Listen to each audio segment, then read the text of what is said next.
on this. Awesome. So today is June 30th, 2024. At the time is 5:42 p.m. and today we're interviewing Iya Ayorinde of Ile Ori. And Iya, first can you tell us like your government name and your Orisha title and your Orisha name? Yeah, greetings. My name is Rochelle Reed. It's my government name. And I have lots of names that have been bestowed upon me in the Ifa-Orisa tradition. But I'm most known as Ayorinde Ajewumi Awojobi. Okay, well, thank you, Iya Ayorinde. And can you tell us a little about like your background, your where you grew up, where you were raised, and stuff like that? Yes, I was born and raised in Atlanta, Georgia. I stayed in Atlanta for the most part, most of my life. I did go away to school in the summers when I was in high school, and then eventually left to go to college in North Carolina, which is where I reside now. Moved back to Atlanta after college and stayed there up until 2020, when I moved to North Carolina, and I've been here ever since. And how would you describe your religious upbringing growing up? Yeah, so I was raised initially as a Christian in a Christian household. We eventually started exploring more non-denominated traditions, practices. So one of the churches that I attended growing up and where I spent most of my youth was at Hillside International Truth Center in Atlanta, Georgia.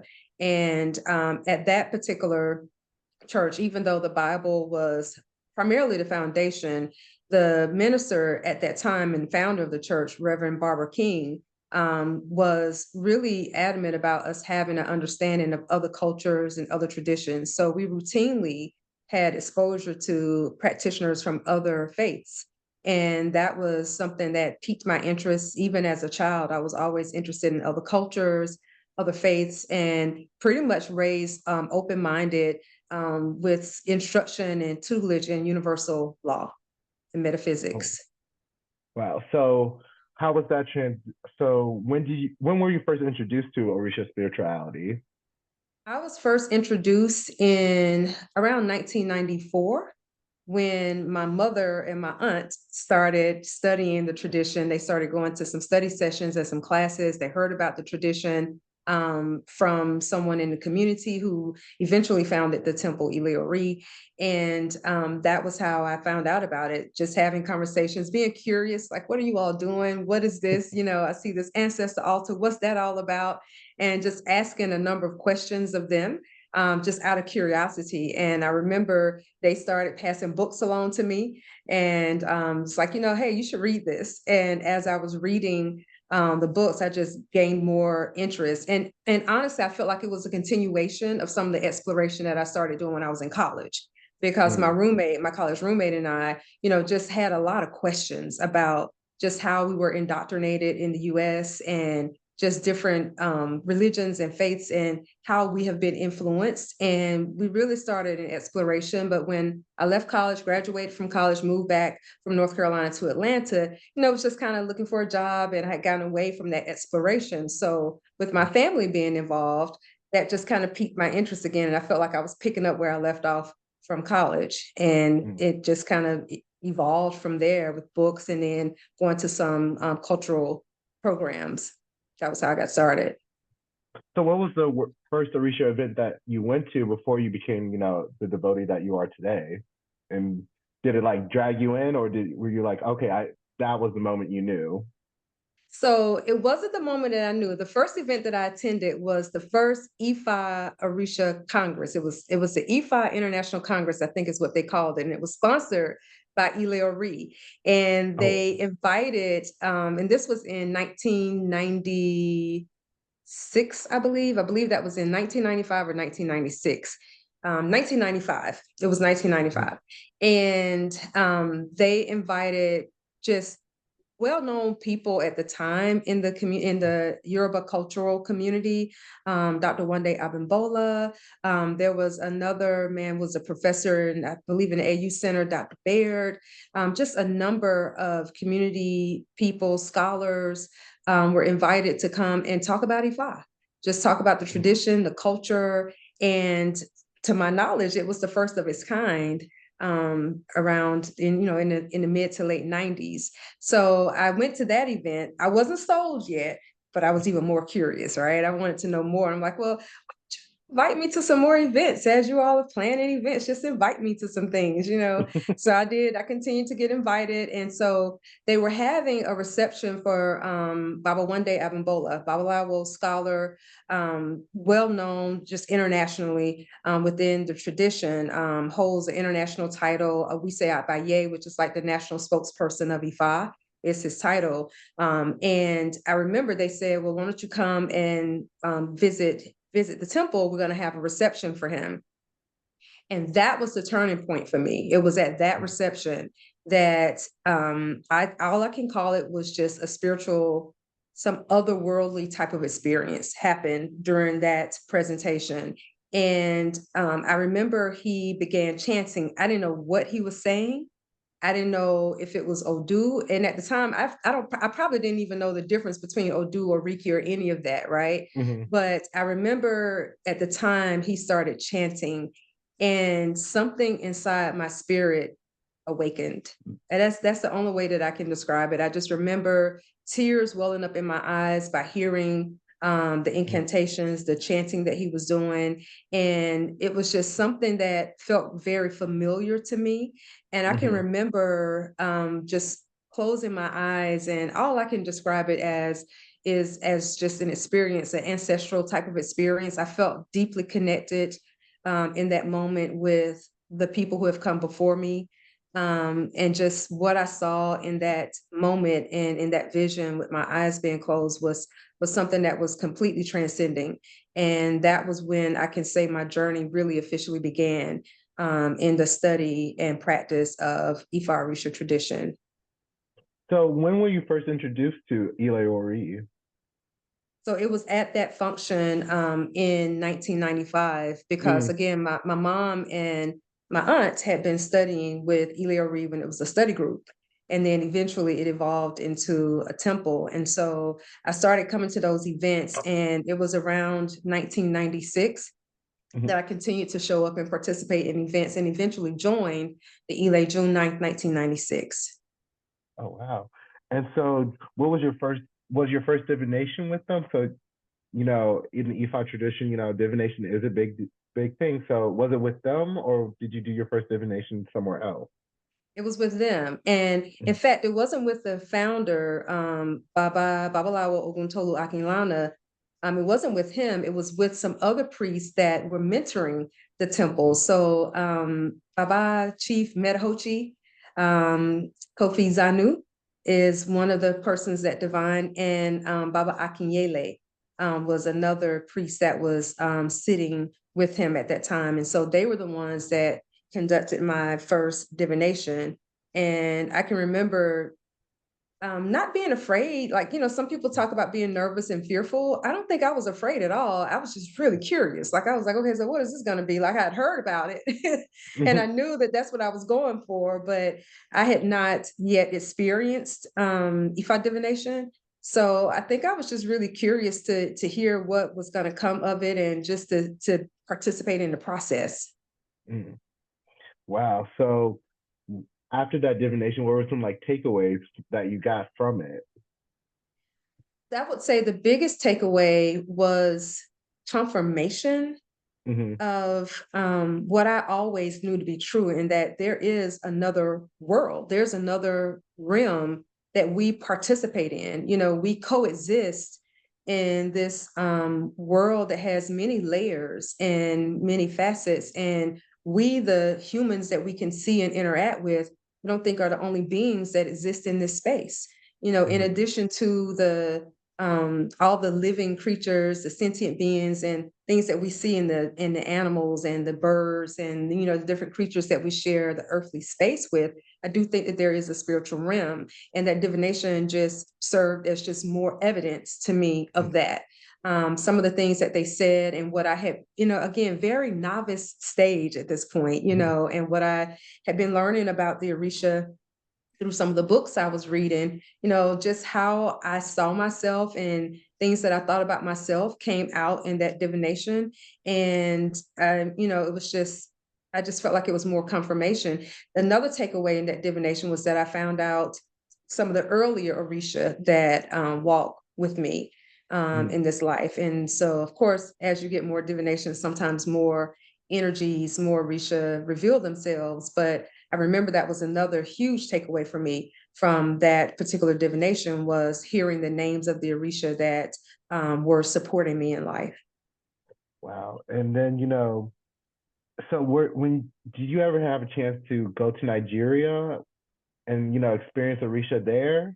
And was it with Ile Ori, or did you first go by yourself and then you're like, okay, now I'll go with Ile Ori? So yes, I had a chance to go to Nigeria pretty early on. It wasn't years down the road. So I joined the temple in 1996. By 1997, I was making my first trip to Nigeria. And I did not go for initiation. A lot of people make that journey because they're going for initiation or some special rituals. I wanted to go and see the place. I was like, sign me up, because I think I just found my tribe. I found my people. So I want to go and I want to see the place. I want to see the sights. I want to hear the sounds. I want to smell the smells, taste the food. I want to do the whole experience. And that was something that I had an opportunity to do with my mother. So it wasn't officially through Ile Ori, but she and my aunt had just traveled to Nigeria the year before in 1996. And, just hearing them talk about their experience, I'm like, sign me up. I want to go next. And so my mom wanted to go the next year. And there were some other members of Ile Ori that were actually traveling for initiation at the same time. And so my mom helped coordinate that trip, helped us to coordinate things, since, again, she had recently traveled there. And we were able to make the trip there. And so that was my first trip to Nigeria in 1997. And that was how I got there, was through my Oh, mom. wow. So where in Nigeria did you guys go to, and how was it? It was incredible. And by that point, we had met my Oluwo, my godfather, Babalawo Oloye Kayode Fani. And we had made contact with him here in the US. He had initiated my aunt to Obatala, and we had an opportunity to get to know him. And he invited us to visit. So anytime anyone invited to visit back in those days, we were like, yes, we'll come and visit. Trust us on that one. And so that was what happened. So we went to Lagos first. I think we stayed in Lagos for a little while. We went to Oshogbo, is where we spent most of our time. We ended up going back in Lagos because, again, my mom had relationships and connections with some other people in Nigeria. And so the Abimbola family, Baba Wande Abimbola's family, had also hosted my mom at one point in the past. So we saw his daughter in Oshogbo, and she led us back to Lagos, and we spent some more time with them. So it was really between those two cities that I spent most of my time on the first trip. And then, with other trips, I was able to start seeing different cities and states within Nigeria. And when did you get initiated? So I made I basically made two trips to Nigeria before initiation. My first trip was in 1997. I then made another trip in year 2000. And at that point we were on a temple mission. So that was something that we were going for the temple to gather information, medicines, knowledge, just to be able to come back and share that with other people. And then it was in 2001 that I went back for initiation. And my first initiation was to Ifa. Oh, so are you initiated to more than one Orisha, or how many initiations do you have? So I have three initiations. I'm initiated to Ifa, which took place in 2001. I'm initiated to Oshun, which took place in 2014. And I'm also initiated to Egbe, which took place in 2021. Okay, and so how has your spiritual journey been since you've been initiated? I would say busy. Or since how has each initiation been after them? So like, what was it like after your Ifa initiation? What was it like after your Oshun and Egbe? Yeah, I would say after the Ifa initiation, I was just green. I didn't really Mm, know what to expect. I just knew that I had been called to initiation. One of the mhm, things that I had said to myself pretty early on when I started studying the tradition was that I was not going to race for initiation, that I was going to wait for the Orisha to call me. I didn't know early on if that was something even that I wanted to do.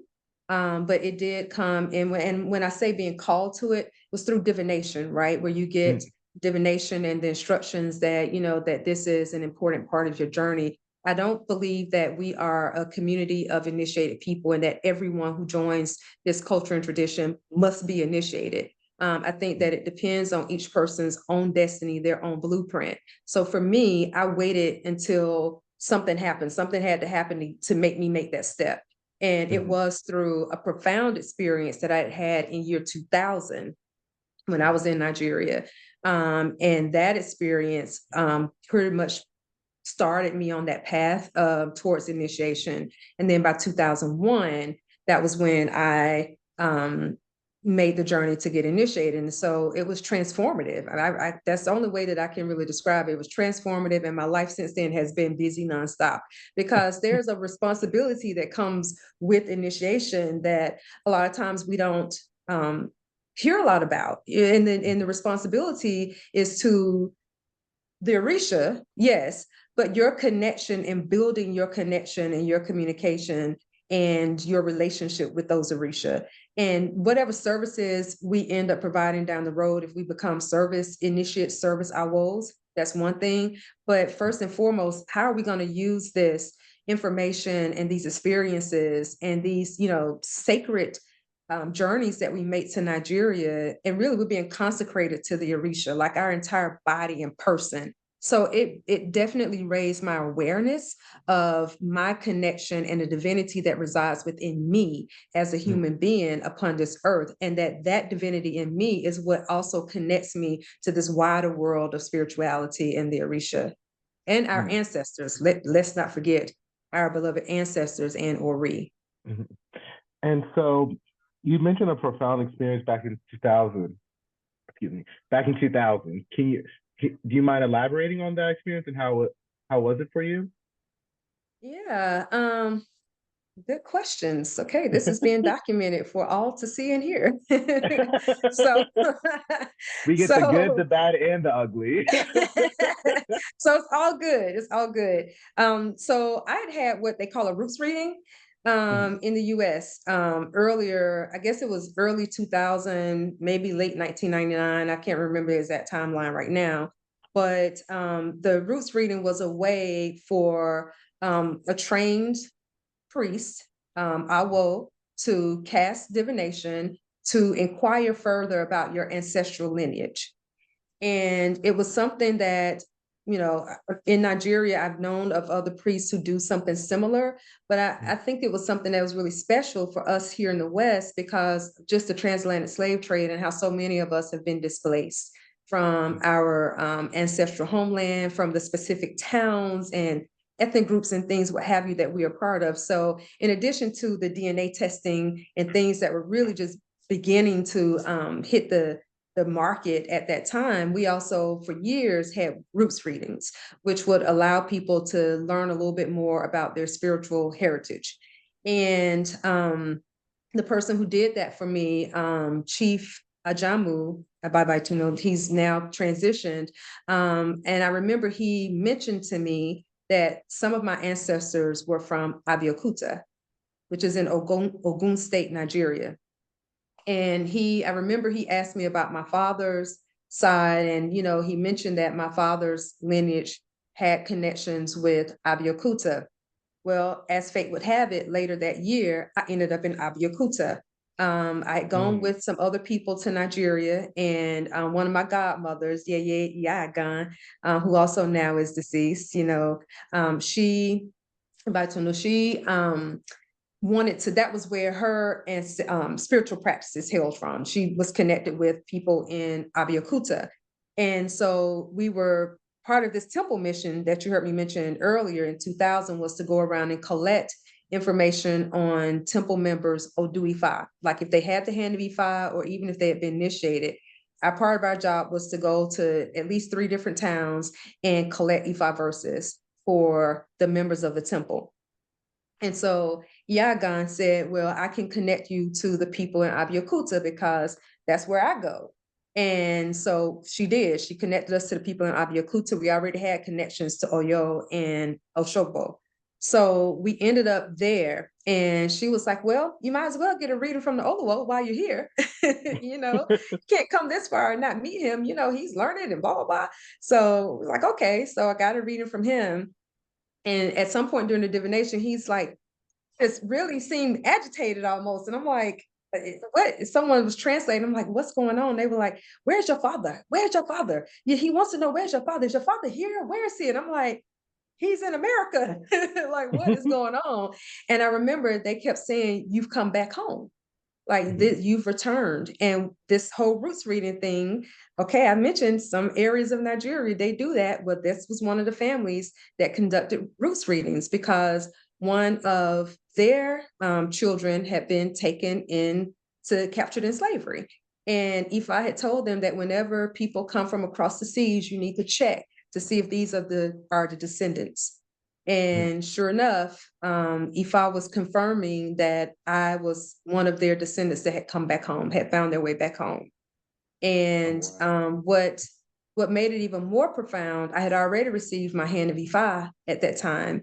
And the Odu that came from that talks about this particular region in Ibadan district. And Ibadan district sits inside of Abeokuta, and where we were at that moment was in Ibadan district.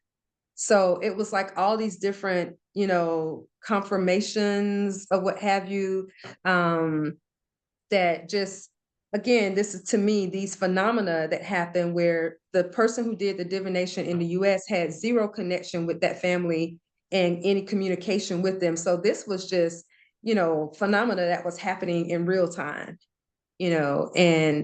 and they were saying, your family, you're from Ifa practitioners, you're from Ifa people, you have to come back to Ifa. And you've come back this far. And it just kind of, the journey for initiation started from there. Oh wow. I mean, that's just, I'm speechless on that. So I was too. I'm speechless on that. And And so, I can't believe I'm saying this on a recording that's going to go in history somewhere. So somewhere, incredible. Because someone's it's not gonna a story that listen I've to told very often. So it. yeah. Yeah, I mean, this is why we have it, so we can document moments like this. It's Yeah. so, and Orisha tradition comes in many variations.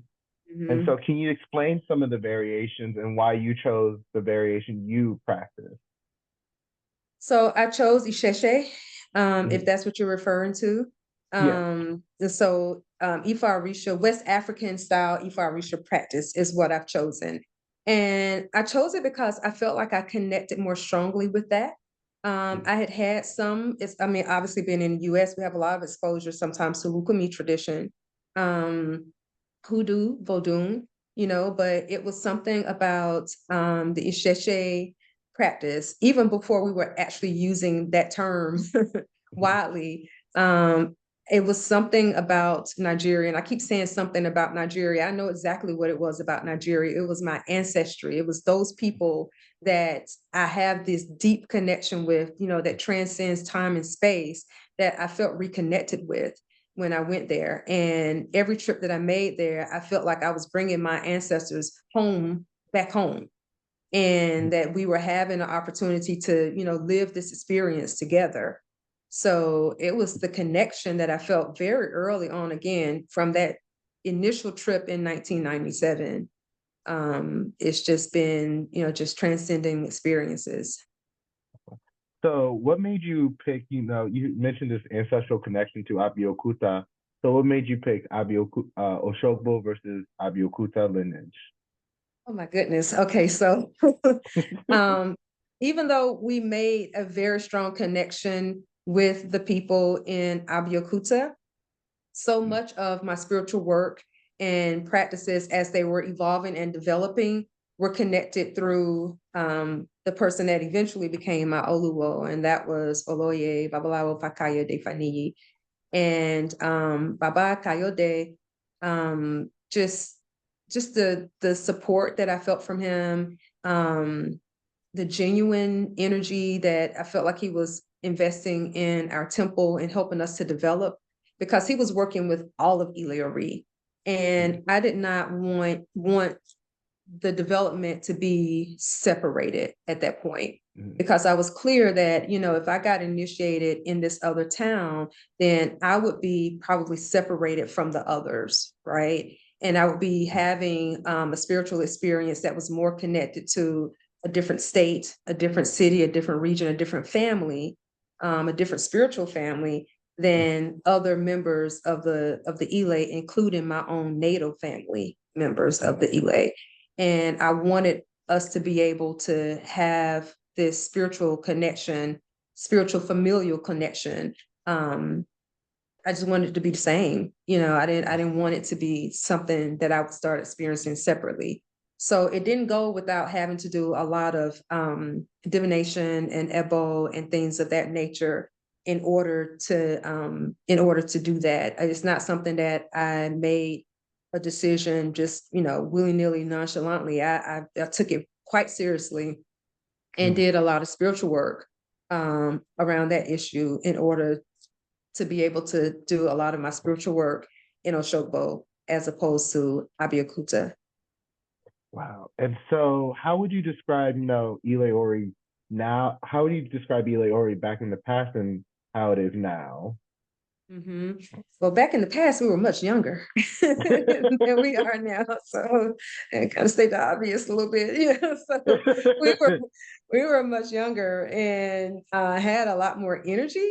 And so we were meeting on a weekly basis back in the 90s, and I can remember we would not only have our weekly session, we would go around to other people's gatherings almost on a weekly basis too. So African Shrine with Babalawo Fatumise, who Chief Bolu Fatumise, who eventually became a king, who eventually became Oba Bolu Fatumise. But he had a temple called African Shrine in Atlanta, in College Park. And so we would have our gathering, we go to African Shrine, and then there was a man in Griffin, Georgia, that had property there, and he actually was a Vodun practitioner, but Baba Oguntolu Akinlana had some connection with this person, and so we were trying to support their group, and so we would roll to Griffin, Georgia. So sometimes it'd be after dark, we're coming back to Atlanta, you have to get ready for work and go to work the next day and have your week all ahead of you before you start over and do it all over again. So just over time, the world has changed, we have changed. And I would say the biggest difference is that now we meet once a month. We still have some other gatherings in between that time, but our community gathering, rather than it being weekly, it's just once a month. And so that's probably one of the most significant changes that I can see, other than just over time, you have people who come and go over time. So we have different people who have been through our doors over the years. And so what are some things that you are hopeful about? And then what are some things that you are, you have concerns about Ile Ori? I'm hopeful that we're creating a legacy and that there will be other people to take up this mantle. Like we will have people who we can train and pass the baton to, so that when we transition back into the spirit world, this won't go with us, that it will still exist and still be a place where people can, a safe space and a place where people can come to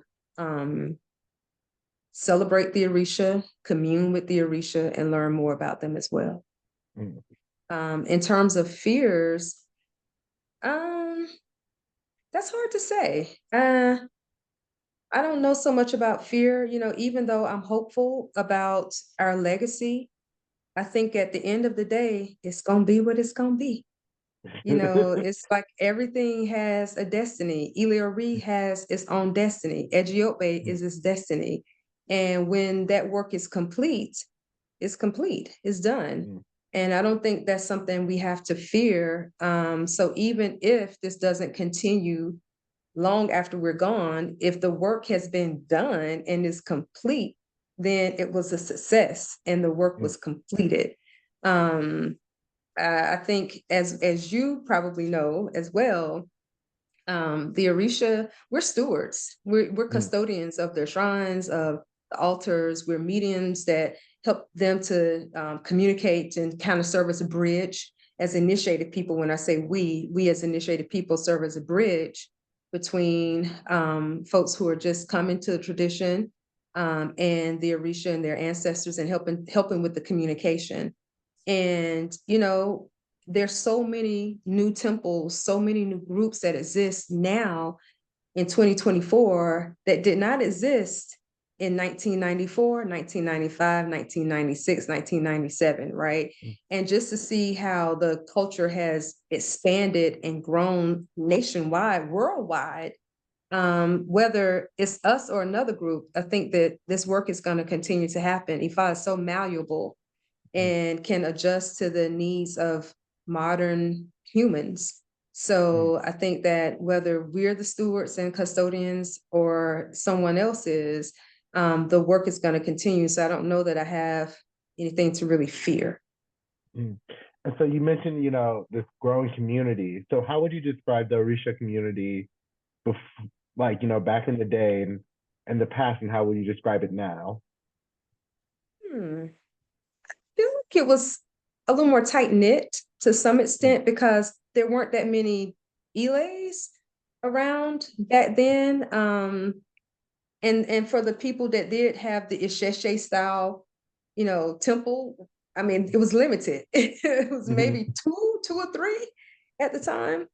At least in terms of being public, it was really Ile Ori and African Shrine. Now, people mm, had private Iles, folks had been initiated and had been training with, various people, with the Rabbi Elibuaban and some other people. They had godchildren who they were initiating and starting to train, but by way of having public services, public gatherings, public temple, that people could come to just off the street without a connection. You didn't have to have a special invitation. You could just walk in on the day that we were there and you would be welcomed, right? mm, There weren't nearly as many groups available for, having this kind of communal experience back then as there are now. Nowadays, I mean, you're getting flyers and invitations like every other week. There are different groups that are mhm, having, ceremonies and bimbays and arias and just all kinds of ceremonies, Odun, just all these different types of ceremonies that people are having now. And we don't even know who everyone is. We used to know all the people, right? Or at mhm, least you've heard of the people. But nowadays, it's, we're getting flyers and some of the people, some of the people you've heard of, some people, it's like just haven't had an opportunity to meet them just yet. mhm. So it's growth and development, and that's a good thing. And then, you mentioned, so what are some things that have you worried about it? What are some things that have you hopeful about the community, and what are some things that, not fear, but some concerns you have? So what I spoke about before was Ile Ori. So in terms of the community, I'm hopeful that the tradition will continue to grow, Mhm, and that the knowledge of Ifa Isheshe in particular will continue to develop. So I'm hopeful about that, so that we can attend ceremonies at some point in the future and all the songs, all the dances, all the music, I love Lukumi music. Don't get me wrong. mhm, I love Candomblé music. Don't get me wrong. I love it. But I'm hoping that Isheshe, the knowledge of Isheshe songs, sacred songs and music, sacred sounds, can also develop in mhm, the way that we've seen Lukumi develop here. mhm. Wow. And so what are some of your concerns for the community? And Concerns, protocol. I just hope that, at some point, um, I just hope that as we're growing, that those who are bringing people into the tradition, those who are taking folks to Nigeria, those who are indoctrinating others will also teach protocol and just help people to remember that this is sacred, even though we have social media, we have like all these different ways to connect that did not exist. I remember when the first website was available with Orisha information, right? Now it's countless. Like we just don't even know the number. It between YouTube and IG and just all the other platforms that are out there where people have posted flyers and videos and photographs and things of that nature. We did not have that degree access to all of this stuff back in the 90s. It just did not exist. You had to know someone or you had to go to these places to have that experience. But now you have people who are able to have, some semblance of an experience, just through internet, like how we're doing Zoom, just through your device, you can be connected globally, right? And I just hope that at some point in all of this beautiful growth and expansion, that we don't lose sight of maintaining the sanctity of what this is that we're doing. There's a lot of secrets. There's a lot of things that just should not be on display. And while we may be excited about the tradition and wanting to share it, there's some things that we still have to protect, and information that has to be protected, rituals that need to be protected, information that we don't want it to become bastardized and lose the accuracy, right? And so I think that's something that is a concern that, for as quickly as we're growing and developing. And I say that because you have folks who are out here who are getting the sacred, beads, the lekes in the mail, and they're being told that they have been initiated. And so we have people who thought that they had a meeting online with someone and that fully initiated them into the tradition. That is a concern. So I think social media is great, but it's also created new space for charlatans that are out here too. And so I would just say that our baby practitioners, people that are developing, when I say baby, I mean loosely of any age, someone who's newer to the tradition, who's a novice, get with someone who is learned, who can state their lineage, who they've studied through, where they've studied, who can tell you their history in this tradition, who can tell you where they've been and how they have studied and approached this tradition, right? And not necessarily try to study in isolation, not think that you can read that one book or watch a bunch of YouTube videos and you know all about the tradition. There's some things that you will never know. You have to be in that setting. And again, smell the smells, hear the sounds, see the sights, to really know truly what that experience entails. And even then, you just may be scratching the surface. It's complex. This tradition is extremely complex. And I don't want, the excitement and joy and the fun of it that is captured in video and photos on social media to cause people to think that that's all there is to it. That it's very complex. It's a very complex tradition that deserves protecting. And I think we're all responsible for doing that. Well, thank you so much, Iya, for your interview. Just everything's so powerful, and I can't wait to, see everything, come to fruition with the history project. Thank you so much for your time, and thank you for this. I'm truly honored to be a part of this project. Thank you. It's no problem. And this is how do I and